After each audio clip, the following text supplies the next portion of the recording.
Com mais de 70% nas pesquisas de intenção de voto, Nayib Bukele é franco favorito para ser reeleito presidente de El Salvador. O presidente de El Salvador declarou vitória na eleição de ontem, apesar do resultado oficial ainda não ter saído. Uma prisão feita para que aqueles que entram nunca mais saiam.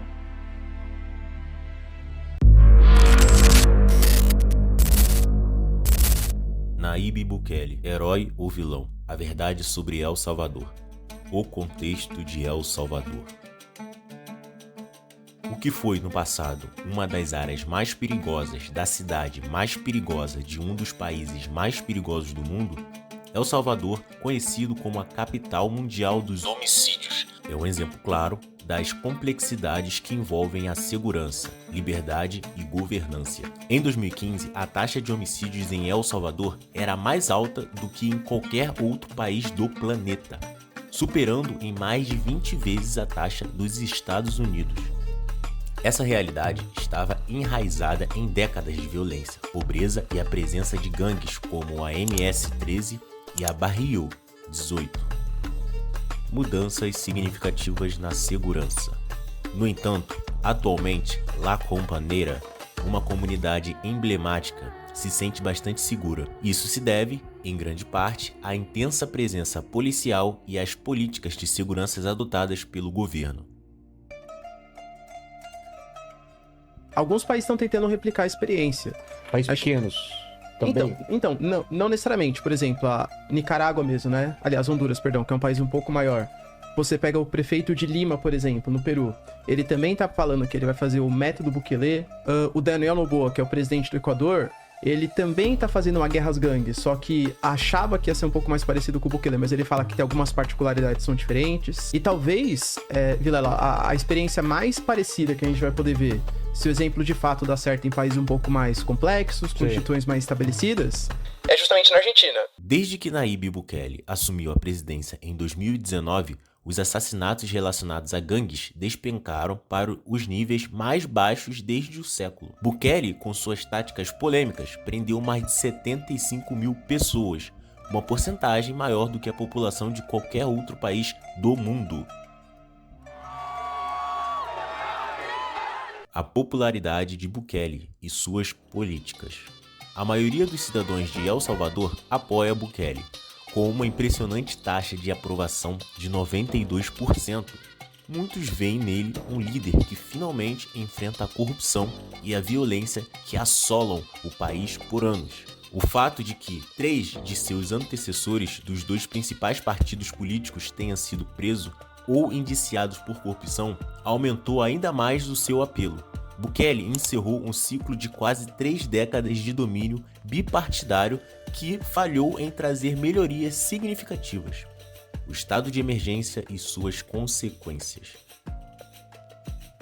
O governo de El Salvador decretou estado de emergência depois de registrar dezenas de assassinatos em um único dia. No sábado, uma gangue foi acusada de assassinar 62 pessoas em várias cidades do país. Os crimes são atribuídos à MS-13. Entretanto, a segurança alcançada por Bukele não vem sem um preço. Entre 24 e 27 de março de 2022, uma onda de violência resultou em 87 assassinatos, atribuídos a gangues. Em resposta, Bukele decretou um estado de emergência de 30 dias, que desde então foi prorrogado 22 vezes. A medida vai valer por um mês e tem como objetivo frear as ações violentas de grupos criminosos. Isso surpreendeu uma ampla gama de direitos constitucionais, incluindo a liberdade de associação e assembleia, além do direito de informação sobre as razões das prisões. As novas prisões, projetadas para abrigar até 40 mil detentos, têm condições extremamente precárias. Cada cela abriga cerca de 100 prisioneiros, o que levanta questões sobre os direitos humanos e as condições de vida desses indivíduos. Uma reforma na Constituição de El Salvador aumentou o poder do presidente Nayib Bukele e abriu caminho para uma reeleição sem limites. As histórias por trás das estatísticas. Muitos cidadãos se tornaram vítimas das políticas de segurança de Bukele. Organizações não governamentais, como a Mova e a Cristosal, documentaram 215 mortes e milhares de abusos relacionados à repressão.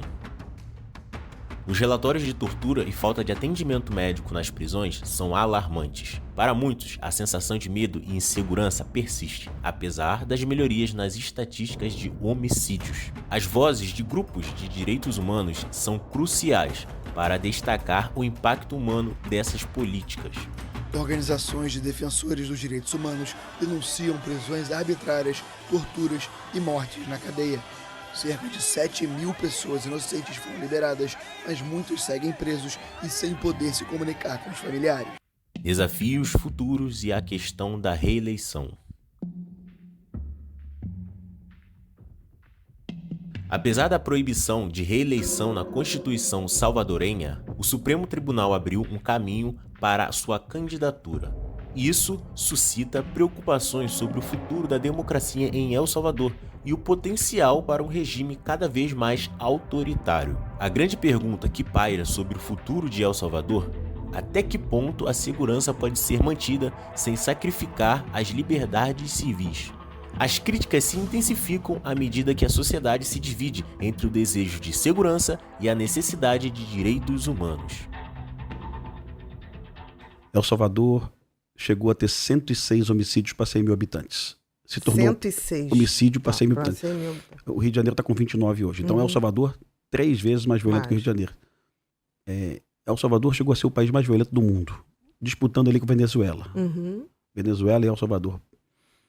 E antes de vir para cá, eu dei uma checada. El Salvador está há 28 dias sem morte. Não morre ninguém em El Salvador há 28 dias. Nenhum homicídio, nem feminicídio, nem disputa de gangues. O que aconteceu? A polícia de El Salvador prendeu 65 mil pessoas. A situação de El Salvador representa um dilema universal. Para muitos, o método radical e severo adotado por Bukele foi a única alternativa viável diante de uma crise de segurança tão profunda. Mas seria possível um caminho menos drástico, que preservasse mais as liberdades civis? O que está em jogo não é apenas a segurança, mas também o futuro da democracia e dos direitos humanos na América Latina.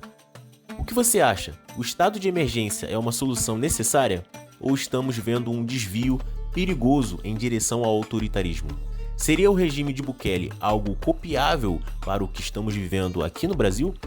Deixe seu like e sua opinião nos comentários. Isso é muito importante para o crescimento do canal. E meu nome? Um dia você saberá. Você está na Castor TV, o canal que une você ao mundo em um só lugar.